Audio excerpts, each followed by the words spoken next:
Okay, grade 9.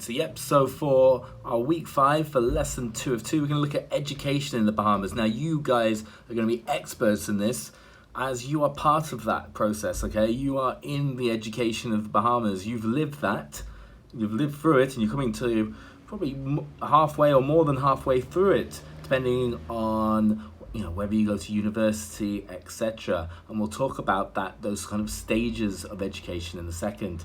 So we're going to look at the purpose of education, the differences between informal, formal, primary, secondary, tertiary, and private and public education, and then kind of evaluate what are these factors that impact upon the quality of education that you have. And you might have your own opinions about this. You're going to need your SS Book 1, okay? This time it's going to be Book 1, which is the purple book, and the Bahamas, page 7072. Okay, so if you go to the purple book, and I'll put that out here. So we've got the purpose of education right at the start there. This idea of learning to actually prepare for a person for life, okay? And it doesn't just mean, like at school. It goes on for life, okay? Now, when I said you were halfway through or beyond there, that was talking more about formal education, which is this education system, okay? And we'll come back to that in a second. But as it says here, it's like for life. Now you can go to university, you can be a mature student when you're older, and you can continually be learning. But also, there's this idea of informal education, okay? And this is, just let that go past. So we've got this informal education where this is like what you learn at home, okay? So it first starts when you're at home. You learn from interactions with other humans and with your parents, your family, and you kind of assimilate. So I would take a note of that word there. So you assimilate, where you kind of blend into your surroundings and learn from people around you, this kind of trial and error, okay? Then you begin the education system, which is this formal education system, okay? Usually around 5 years of age. And this is into the primary schooling, okay? And they might have had kindergarten or preschool before that, but here we're going to start with the primary schooling there. And so you would go through school, and you've got your primary and secondary school.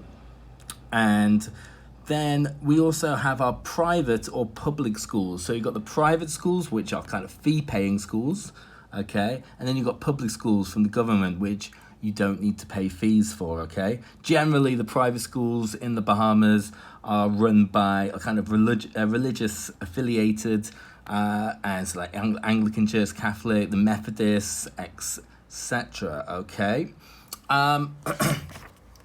Now, so you're probably fully aware of the primary and secondary schooling. Now, you're gonna go through in a minute. If you go to, and it goes into a bit more detail here on page 71, where we go through each stage. Goes through the primary stage, what the actual goals are. So the 3 R's: reading, writing, and arithmetic. Now, and obviously, it doesn't start with R. Thankfully, you finished primary and you can spell it, so you know that it doesn't. But the secondary education, then as you know, fully aware, you've got the BJC, okay? And then it goes on to about the BGCSE and etc. and the other sort of courses that can be taken. Now we're going to go to the tertiary education. So I'd make a note of those because it's going to come in handy with the next task. Then we've got the tertiary education. This is kind of the idea of further education. So going to university, colleges, okay, doing degrees. Now it could be at the University of Bahamas. And then there is also the option of studying abroad, okay? But if I went back, we've got for studying abroad, and we've got these foreign-based universities, etc. Now, it's talking about here the quality of education in the Bahamas. It generally has improved since the pre-independence era. It seems like that's a good sign. Only 2% lacked schooling in 1990, okay? So that's quite a good percentage. Now, obviously, You could look at literacy rates to be able to study how effective the education system is, numeracy, so ability to count, read and write. And you also could look at the number of people who are going into tertiary education, how many people are going to university, how many people are getting those higher level jobs, okay? Now, what are the factors that impact upon that? Yet funding's going to be one. Is it that you can afford the textbooks? Is it that you can afford those sort of resources? And he mentions it here about this idea of increase in fundings, okay, and having a clear syllabus and curriculum.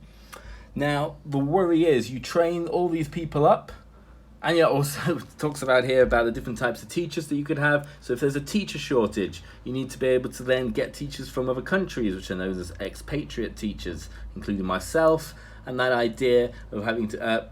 but then you've got whether you can actually get enough teachers from your own country and be able to train them up and have the good enough teachers for that. So that's going to impact on your education too. So once you've actually got everyone educated, what you don't want is that those that are most educated are then leaving the country. So if you are having people who then get educated and then leave the country, this is called a brain drain, okay? So maybe you could get more money abroad, maybe there are more job opportunities abroad, etc. So that is a major loss and most countries around the world are trying to avoid that brain drain, instead trying to recruit people who maybe can provide something to their economy. Now, what I want you to do, complete those 5 questions.